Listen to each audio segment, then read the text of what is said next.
So why go to college? You know this already. Every bit of research says that for every bit of education after high school, it increases your income opportunities as well as employment capabilities. So students who go on to higher education, earn better pay, you know this already, and they are usually likely to engage wage-worthy work, right?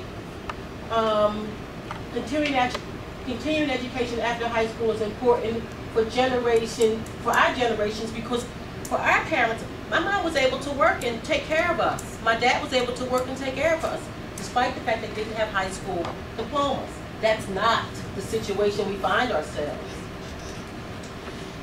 And I know, and I spent a great deal of my research in my dissertation really getting my head around the fact that education impacts almost every other aspect of one's life.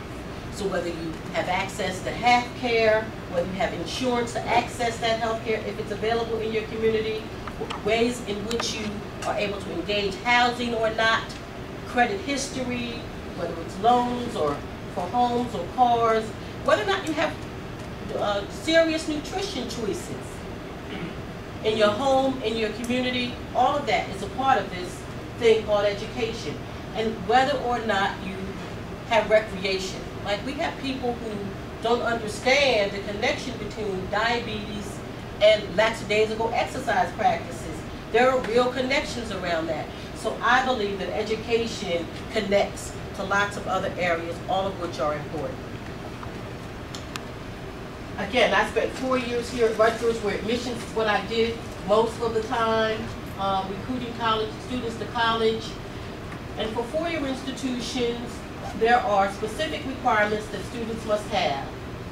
4 years of English, 2 years of lab science, foreign languages, at least 2 years of one language is what the requirement includes, as well as college prep math, Algebra 1, Geometry, Algebra 2, and it requires four-year institutions at least 16 academic units. What are some of those other units?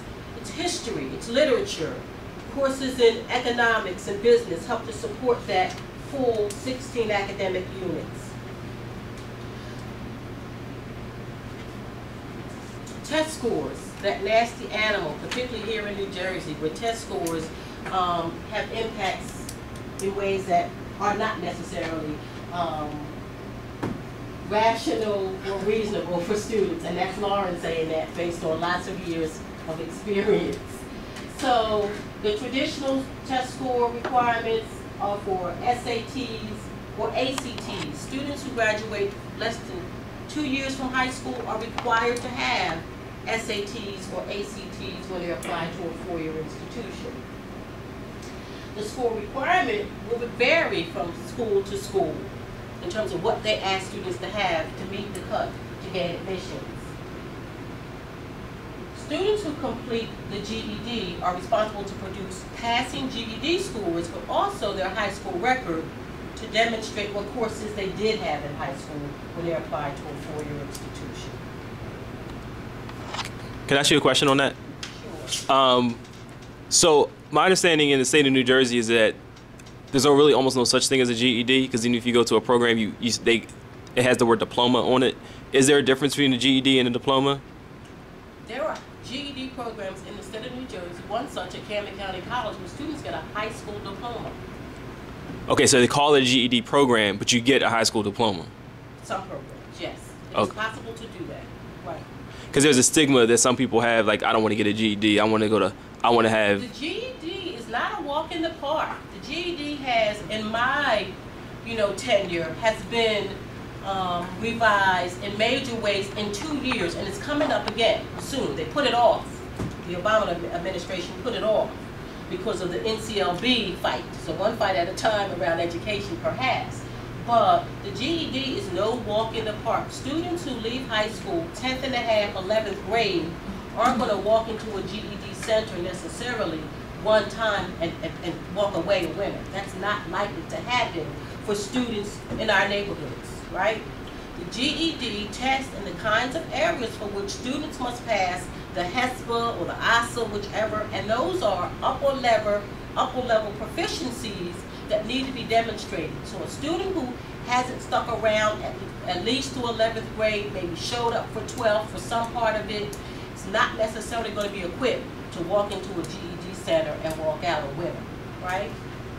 The college just began a new effort, high school to college. It's going to come under Dean Divins. You may be aware of this, where they're trying to attract Camden City dropouts to engage in a program where they're going to have access to the GED program in a college environment that provides lots of supports around barriers, the kinds of things where students, you know, probably walked away from school. Personnel who are sensitive yet qualified to the population. You know what I mean? Don't they have classes now? Isn't it different? Because I took mine 10 years ago. I got my GED 10 years ago, so I had to start in Camden County before I could get into Rutgers. But I was told that I was like taking the last of the tests, like, because where I did walk in and you passed the test.